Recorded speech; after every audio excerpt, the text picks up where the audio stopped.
Good morning, Tammy. Good morning, everyone. Good morning. Good morning, everybody. Happy Saturday. Welcome to Saturday Morning PD with Tammy and Sheka. We are so excited to be with you this morning. If you are hopping over here from the podcast with Principal Hurt, I know that you are on fire and excited, just completely full of energy because he was absolutely on fire this morning. He was. Amazing information shared about what we have to do as administrators to be effective principals. Good morning, Principal Hurt. You were absolutely slaying it this morning. We appreciate Definitely. you. We are, as I said, so thankful to have you joining us and so blessed to be a part of this PLN that provides weekend PD for teachers and leaders across the country. We are so very fortunate. We know being sandwiched between two leadership giants like Principal Hurt and Principal Kafele are not things that we need to take for granted. So we are very thankful. And then we are so fortunate to be in that same lineup with Principal Josh Tovar from out in Texas, who will be with us on Sunday night at 7:30. So we are so again blessed to be in this lineup and want you to continue to join us because you really are getting some very high quality PD on Saturday morning. As I said, if you did not get to log on with Principal Hurt, you must go back and watch this because it was, as always, absolutely amazing. And I can assure you that this morning, Principal Kafele is going to be bringing it as well. So just make sure you stay with us as we come to you every weekend. Just honored to be able to provide you with some strategies and suggestions for how to make things easier, how to navigate this system that you are a part of. Good morning, Principal Kafele. Hey, Josh, we see Good y'all logging morning. on. Good morning, Rashid. We are so thankful to have you all with us this morning.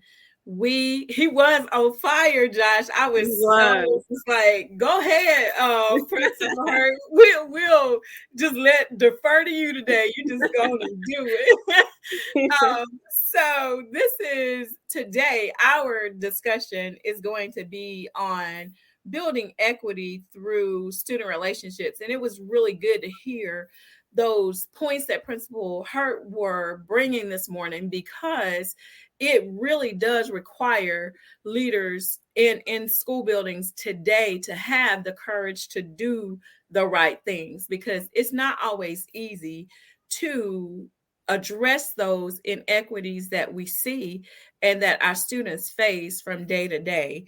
We again are going to be talking about that this morning and how building that equity through student relationships will benefit you and benefit your school. Good morning. We see that we have Christine DaCosta who's joined us and Robert Horton. Good morning, guys. Thank y'all for being with us.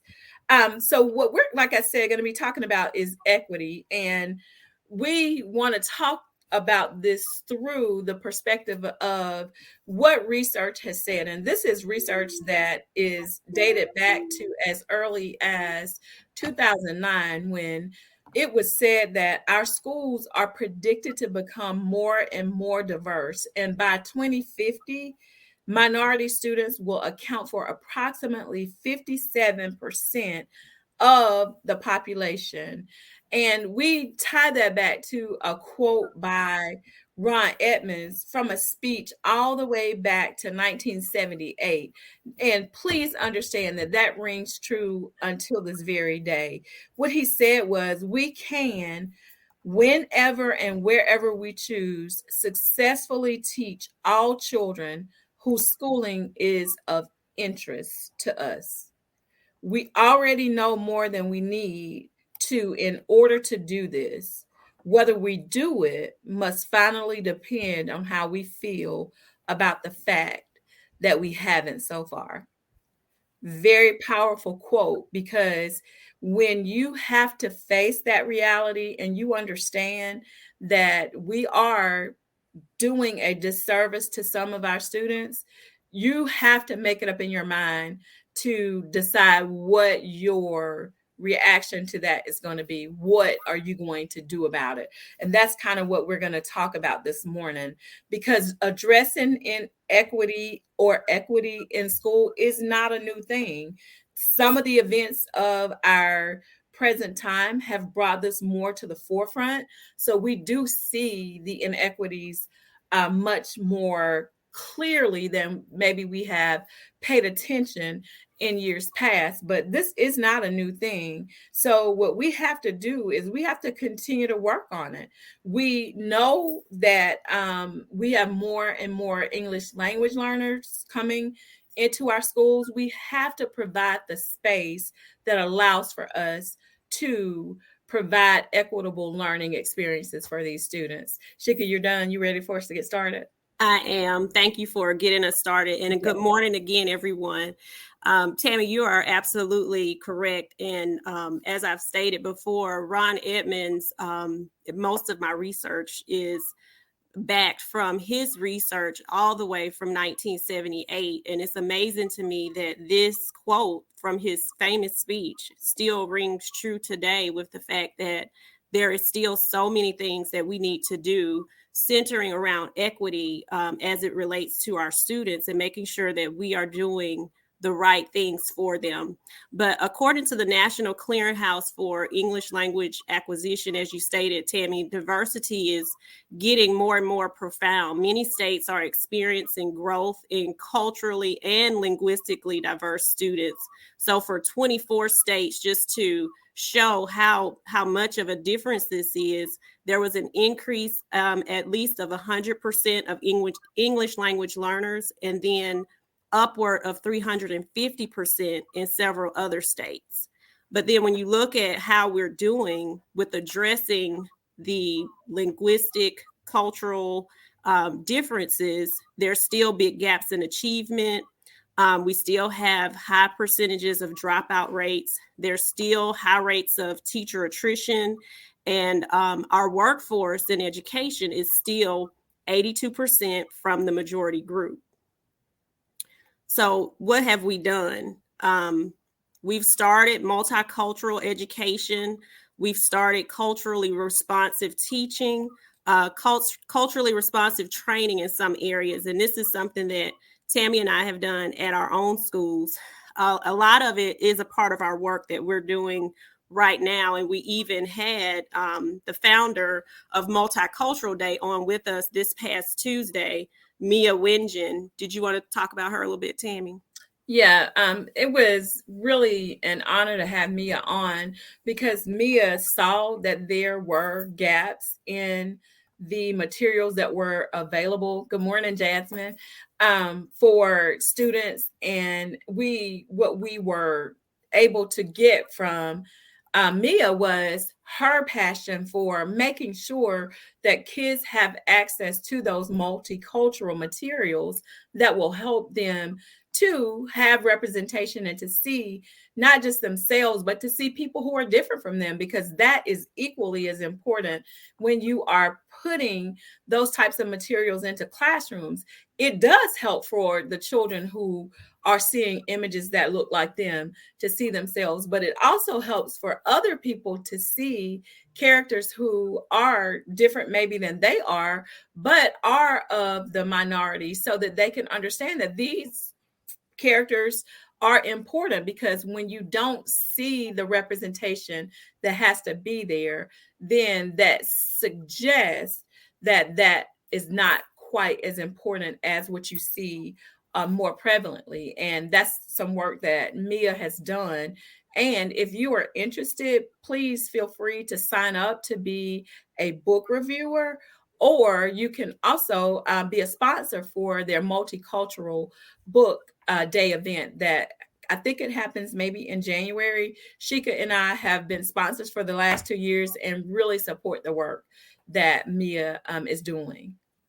Exactly, Tammy. And if you missed that episode, you can go back on our page and watch it, where it's a lot more information. But we were also really excited about Rudy Ruiz, who is a bilingual author that has a novel that talks about his experience living on the Mexican border, and his novel could actually be used in high school. So when we say that there's a lot of work to be done, we're a part of it by trying to bring resources that educators and families can use to make sure that, you know, our very heavy Anglo-Saxon curriculums are enriched with the things that represent our students, and not just a part of history that some people want to be told. And in many instances, we know that a lot of educators want to do this work.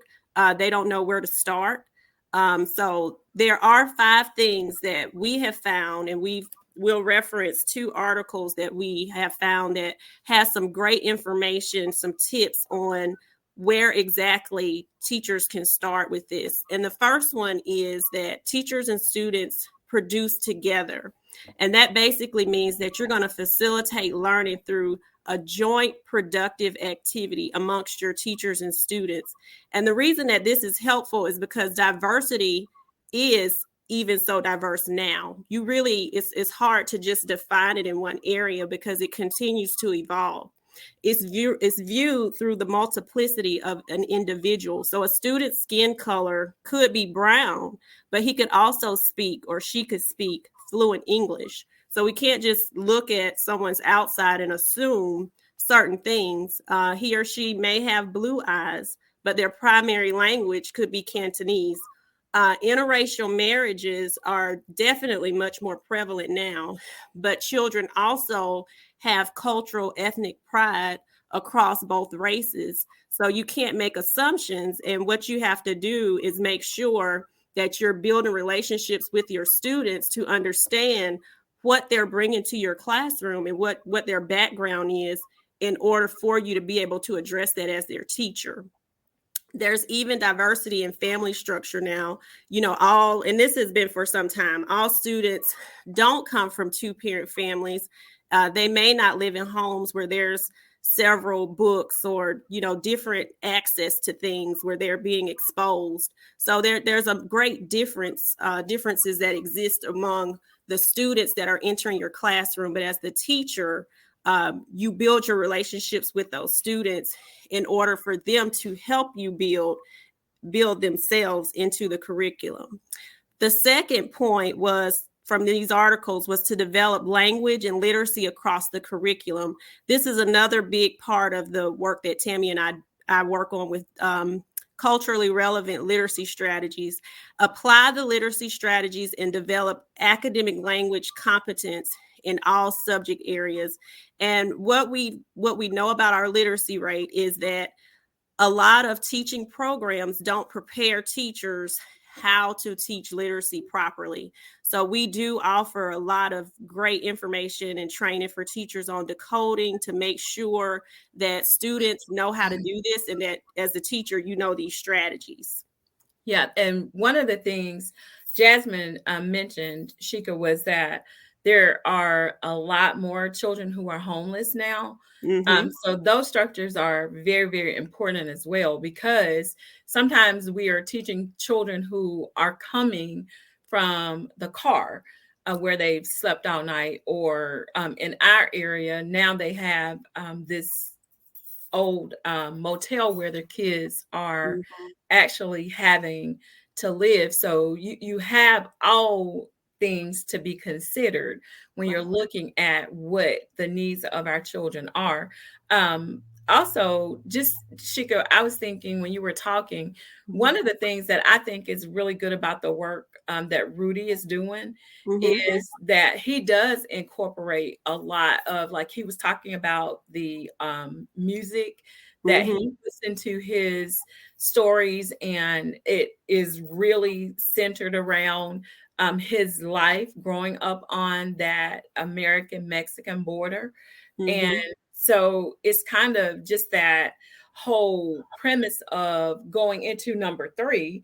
We are to make lessons meaningful for our kids, make sure that what we're doing connects the curriculum that we are teaching them to the experiences that they're having, and to the strengths that they bring to school from home, or the skill sets that are part of their community, capitalizing on those things. And one of the things that we made mention of was we could really address these types of things by hosting multicultural events where we involve the parents as well, so that we really are getting the full effect. And I love the way that sometimes plays out. One of our best programs at my school, when we were getting ready for our going home for Christmas vacation before the pandemic, we had our international teachers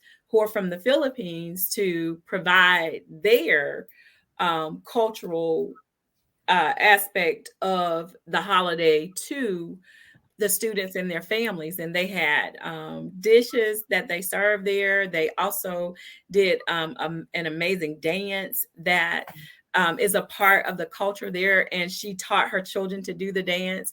They loved it. So it was a really great experience. So I know that tying that homeschool connection together will help to lay the foundation for, again, emphasizing how important it is that everyone is considered. And as Ron Edmonds saying, how important is it for us to make sure that everybody is getting what they need and learning? You're exactly right, Tammy. And I'm really excited that our district, and Principal Hurt is right, Ron Edmonds is from Michigan. So there's a video too that I'll place in the comments when we're finished. But I'm really glad that we participate in the cultural exchange program, because we did something very similar at our school with our teachers who are from Jamaica as well as the Philippines. And like you said, just being able to sample their cuisine and seeing their dances and hearing how their political system is completely different from ours is really a good experience to have. And it brings people closer together and opens your mind and broadens your mind to new things. It does. And the thing that I think was important for us, sometimes when you serve in a poor community and those concepts are really honestly foreign, like you don't know what to expect. And so it really levels the playing field.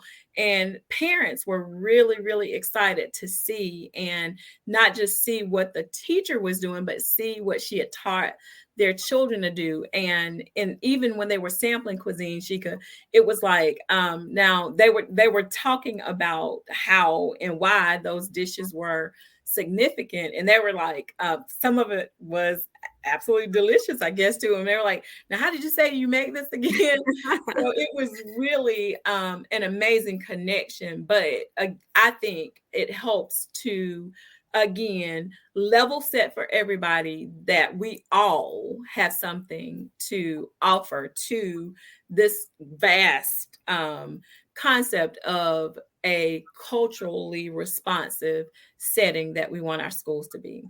Absolutely, Tammy. And moving along, so we make sure that we are not staying our time today to number 4. The next point was to teach complex thinking and challenge students with cognitive complexity. And basically, as it matches to our framework with Create and Educate's 5 super strengths, is that you have high expectations, and that is rooted in the correlates that Ron Edmonds came up with. You know, sometimes when we're talking about equity, those high expectations are not seen based on what people see and what their experiences are of what they think children can do based on what they look like or what zip code they come from. So we have to throw those things out of the window and make sure that we have high expectations and that we are operating from a premise of excellence for all of our students, no matter what those other things could be.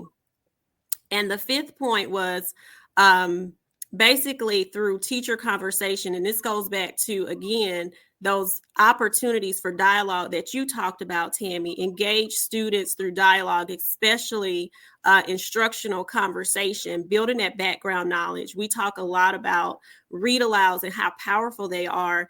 And with literacy, when you have students who are not reading on a certain reading level, the read aloud is something that you can still use to build background knowledge, vocabulary, and expose them to things, but still keeping their interest, still relating to their culture, still engaging them in conversations through important topics.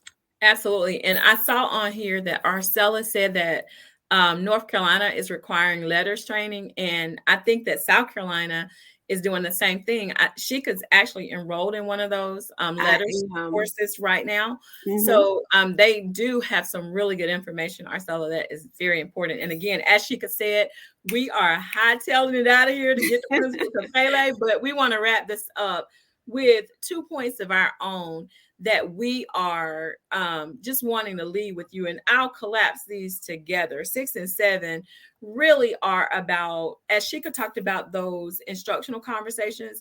We just want to also help you guys to be mindful of the fact that you have to be authentic and organic in all the conversations that you have with your children and with your staff.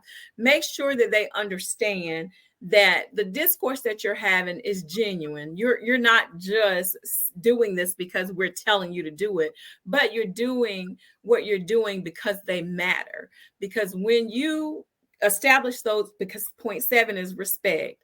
Respect is required and is so paramount into building these relationships, because if you do not have relationships and sustain them, you're never going to be able to maintain and have a balance that's required in order for you to be successful in your school. So we just encourage you to make sure that these are things that you are paying attention to as you move forward. Absolutely, Tammy. And what we would like to leave you all with today is empowerment. Many times as educators, we wait to be told what to do when we already know what's right. Just do them.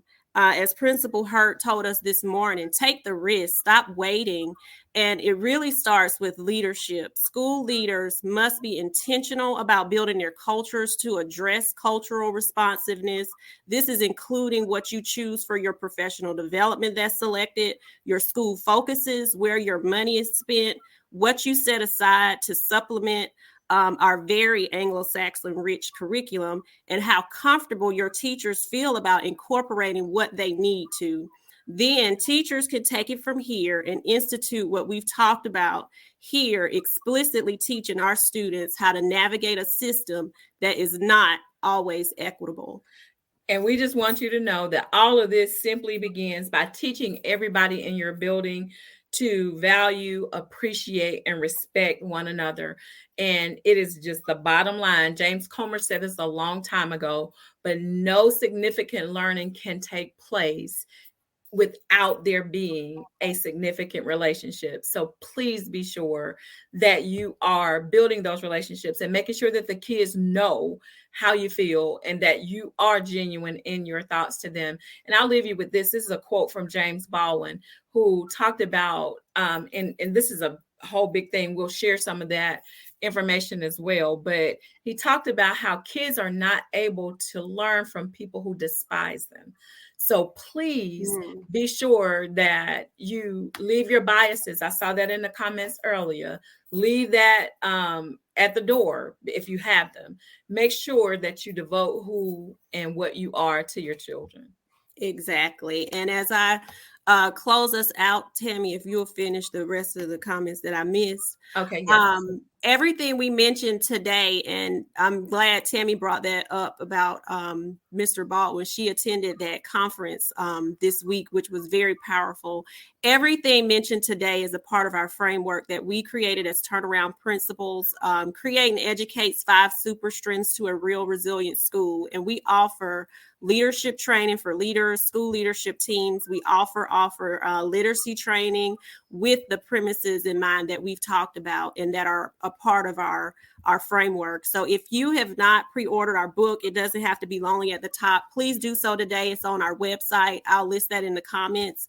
We have a special going for pre-orders right now, and the book will be released in December.